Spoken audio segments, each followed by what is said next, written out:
माता दी दोस्तों, स्वागत है आप सभी का एक बार फिर से। माँ भगवती आप और आपके परिवार पर अपनी कृपा दृष्टि सदा सर्वदा बनाए रखें। दोस्तों, यदि आप अपने जीवन में सुख समृद्धि चाहते हैं, धन वैभव चाहते हैं, जीवन के हर क्षेत्र में सफलता पाना चाहते हैं, व्यापार में तरक्की चाहते हैं, नौकरी में प्रमोशन चाहते हैं, अपने बच्चों का भविष्य उज्जवल बनाना चाहते हैं, अपने घर परिवार में सुख शांति की कामना करते हैं, तो आप बिल्कुल सही चैनल पर आए हैं। यदि आप पहली बार हमारे इस चैनल पर आए हैं तो चैनल को सब्सक्राइब करके बेल आइकन जरूर दबाइएगा। दोस्तों, अक्षय तृतीया का पर्व जो है इस वर्ष 2025 में जो है 30 अप्रैल को मनाया जा रहा है। अक्षय तृतीया एक ऐसा दिन है कि जिस दिन हम जो भी हम पूजा पाठ दान पुण्य आदि हम करते हैं, उसका हमें कई गुना उसका फल हमको मिलता है। अक्षय का अर्थ होता है न क्षय इति अक्षय, यानी जो कभी नष्ट ना हो वो अक्षय है, जो हमेशा बना रहे वो अक्षय है। इसलिए इस दिन जो भी शुभ कार्य या पूजा पाठ या दान पुण्य हम जो भी करते हैं वो सब जो है अक्षय हो जाता है, जो है कभी नष्ट नहीं होने वाला होता है। शुभ कार्यों का दान पुण्य के अलावा आज के दिन पितरों के निमित्त तर्पण और पिंड दान करने का भी महत्व है। आज के दिन जब पितरों के लिए घट दान यानी जल से भरे हुए मिट्टी के बर्तन का दान जरूर करना चाहिए। गर्मी के इस मौसम में जल से भरे घट दान से पितरों को शीतलता मिलती है और आपके ऊपर उनका आशीर्वाद बना रहता है, क्योंकि जब हमारे पितर हमारे पूर्वज हमसे प्रसन्न होते हैं तो हम जो भी कार्य करते हैं या जो भी हमारे जीवन में संकट है उन संकटों से हमको मुक्ति मिलती है, निजात मिलती है। हम जो भी कार्य करते हैं उसमें हमें सफलता मिलती है और हम दिन दूना रात चौगुना हम उसमें तरक्की करते हैं। इसलिए पितरों के आशीर्वाद का बहुत बड़ा जीवन में एक रोल होता है। दोस्तों, अक्षय तृतीया के दिन विशेष रूप से भगवान विष्णु की पूजा का विधान है। आज के दिन जो है चंदन से श्री विष्णु भगवान की पूजा की जाती है। आज के दिन ऐसा करने से व्यक्ति के जीवन में खुशहाली होती है और परिवार में सबके बीच आपसी सामंजस्य बना रहता है। दोस्तों, जब हमारा घर परिवार मिलजुल के रहता है, प्रेम से रहता है, तो हमारे जीवन का आनंद और कई गुना बढ़ जाता है। यदि जीवन में हमारे कोई संकट आते हैं और हमारा परिवार हमारे साथ खड़ा होता है, हमारे अपने हमारे साथ में खड़े होते हैं, तो उस बड़ी से बड़ी मुसीबत को हम जो है पार कर लेते हैं, जो है उससे निजात पा जाते हैं। अगर आप भी अपने जीवन में खुशहाली और परिवार में सबके बीच आपसी सामंजस्य बनाए रखना चाहते हैं, तो आज के दिन जो है कुछ कार्य हैं जो आपको जरूर करना चाहिए। तो क्या हमें करना है और क्या हमें नहीं करना है, बहुत सारी अक्षय तृतीया से जुड़ी और क्यों मनाया जाता है ये अक्षय तृतीया का पर्व, सबसे बड़ी बात तो ये है।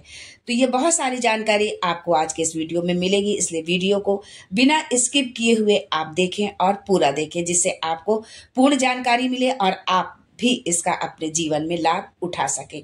लेकिन आगे बढ़ने से पहले आपसे रिक्वेस्ट करती हूँ कि वीडियो को लाइक करिएगा, दोस्तों को शेयर कर दीजिएगा, और अगर आपने अभी तक चैनल को सब्सक्राइब नहीं किया है तो चैनल को सब्सक्राइब करके बेल आइकन जरूर दबाइएगा। दोस्तों, अक्षय तृतीया के दिन स्नान आदि के बाद दैनिक क्रिया से निवृत्त होने के बाद में स्वच्छ वस्त्र धारण करके आपको भगवान विष्णु का विधि पूर्वक चंदन से पूजन करना चाहिए, यानी भगवान विष्णु का चंदन से अभिषेक करना चाहिए। आप एक पात्र में जल ले लें, जो है जो आप पात्र लें वो पीतल का हो या मिट्टी का हो या तांबे का हो, लेकिन स्टील का पात्र ना हो। उसमें जल रख लें और उसमें चंदन मिला लें, जो है अगर चंदन मुठा वाला है जिसको हम घिस के करते हैं वो चंदन अगर है तो बहुत ही अच्छा है। उस चंदन को घिस के जल में मिला के फिर उससे उनका अभिषेक करें, और अगर नहीं है तो जो भी भाई आपके पास उपलब्ध है उससे। लेकिन सलाह यही मेरी होगी कि अगर वो चंदन है, अगर नहीं भी है, अगर आप लेने में सामर्थ्यवान है तो आप उस चंदन को लेके, और प्रतिदिन की पूजा में भी हम जब भगवान जी को चंदन अर्पित करते हैं, लड्डू गोपाल को, विष्णु भगवान को, शालिग्राम को, तो हमको उसी चंदन का प्रयोग हमको करना चाहिए, जो है तो उससे हाँ जो है वो बहुत ही शुभ होता है, जो है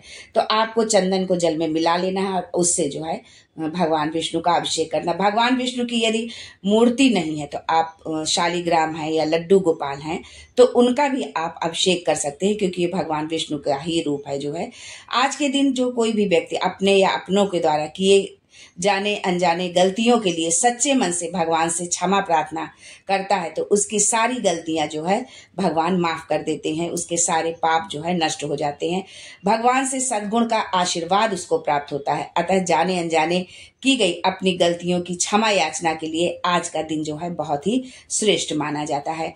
अब हम दोस्तों जानते हैं कि अक्षय तृतीया क्यों मनाया जाता है, अक्षय तृतीया का इतना महत्व क्यों है खास ये अक्षय तृतीया।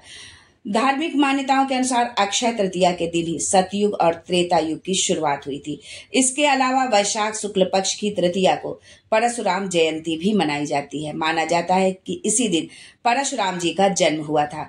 आज के दिन रात्रि के प्रथम प्रहर में यानी सूर्यास्त होने के तुरंत बाद परशुराम जी की प्रतिमा की पूजा की जाती है।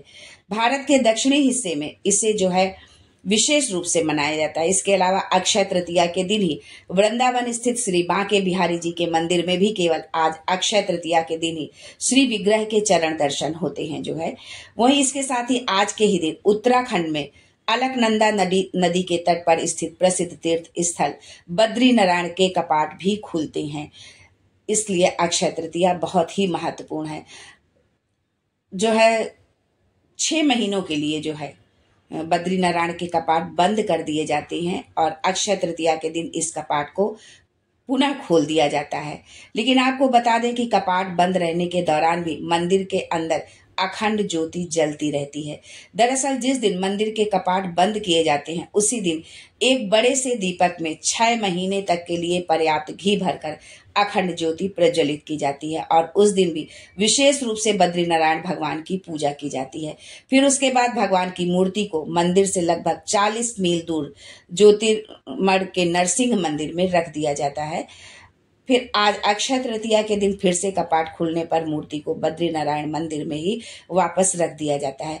दोस्तों ये बहुत ही आपको आश्चर्यचकित कर देने वाली बात होगी, अचंभित कर देने वाली बात होगी कि 6 महीने के लिए अखंड ज्योत जलती रहती है।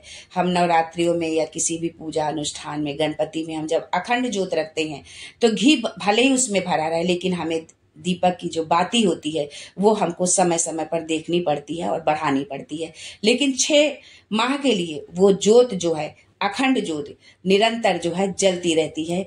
ये भगवान का ही जो है करिश्मा है, जो है भगवान की ही कृपा है जो वो अखंड ज्योत 6 महीने तक के लिए जलती रहती है।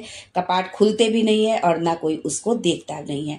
इस अवसर पर बद्री नारायण भगवान की विशेष रूप से पूजा भी की जाती है। जब कपाट खुलते हैं बहुत दूर दूर से श्रद्धालु आते हैं भगवान के दर्शन करने और अखंड ज्योति को देखने के लिए आते हैं, क्योंकि ये जो अखंड ज्योति है ये बहुत ही जो है खास होती है। तो इसके दर्शन करने के लिए लोग आते हैं, भगवान बद्री नारायण के दर्शन करने के लिए आते हैं। तो अगर इस अक्षय तृतीया पर यदि आप बद्री नारायण आप जा रहे हैं, आपका प्रोग्राम है अगर कहीं बाहर जाने का इन छुट्टियों में, तो आप जरूर जाएं और बद्री नारायण धाम के उनके दर्शन करके आए, उस अखंड ज्योति के दर्शन करके आए। जो है भगवान विष्णु आपकी संपूर्ण मनोकामना को पूरी करे। आज के लिए बस इतना ही, फिर मिलते हैं कुछ नया, कुछ अलग, कुछ अद्भुत लेकर। तब तक के लिए जय Shri Hari Vishnu and thanks for watching my video.